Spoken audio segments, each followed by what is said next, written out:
In this question we've got a straight line graph. The two axes are labelled differently from normal. Instead of an x-axis we've got a log to the base 2 of x-axis, and instead of the y-axis there's a log to the base 2 of y-axis. So let's compare this with a more familiar situation where we do have an x and y axis, and we're similarly given information that the line crosses the x-axis at -12 and the y-axis at 3.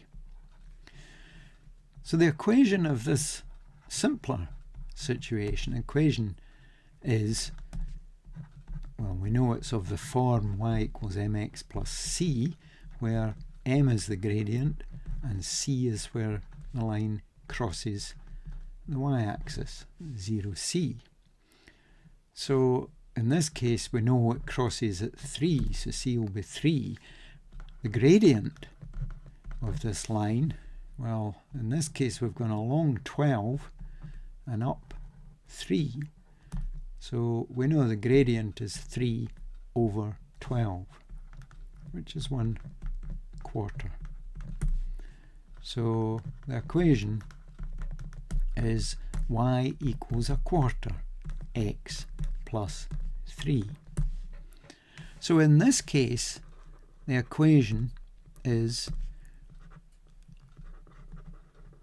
log to the base 2 of little y instead of big Y there equals 1/4, and then instead of this big X here we've got log to the base 2 of little x.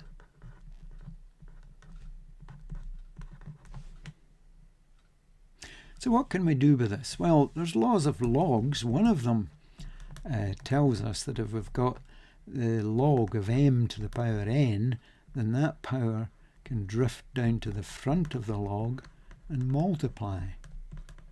So we can alter that first term on the right hand side of the equation by doing the reverse of that, bringing the power at the front, or the number at the front, coefficient at the front, up to become the power.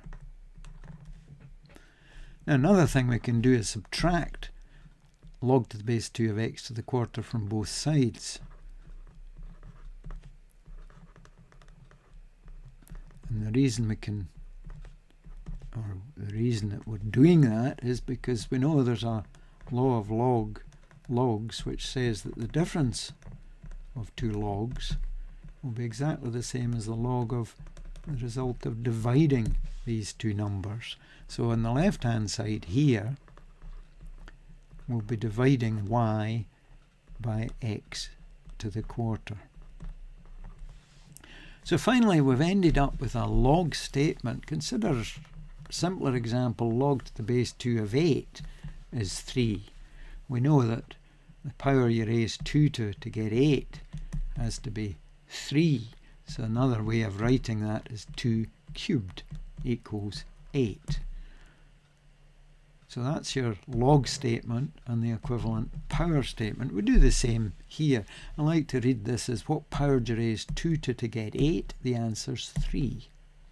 In this case, what power do you raise 2 to get this expression? The answer's 3. So 2 to the power 3 will give you this expression, y over x to the quarter. So at this stage we've got 8 equals y over x to the quarter. And if we look at the form that we're trying to get, we've got y equals some number times the power of x. Well, that's easily got now by multiplying both sides by x to the quarter. So the left hand side becomes 8x to the quarter and the right hand side becomes y. So let's write it the normal way round, and in this case you've got to compare it with the form that they wanted, y equals kx to the n, and that looks exactly like the form we were asked for, where k is 8 and n is 1/4. We're not asked to find the values of k and n, just to write it in that form. So there's our answer, y equals 8x to the power 1/4.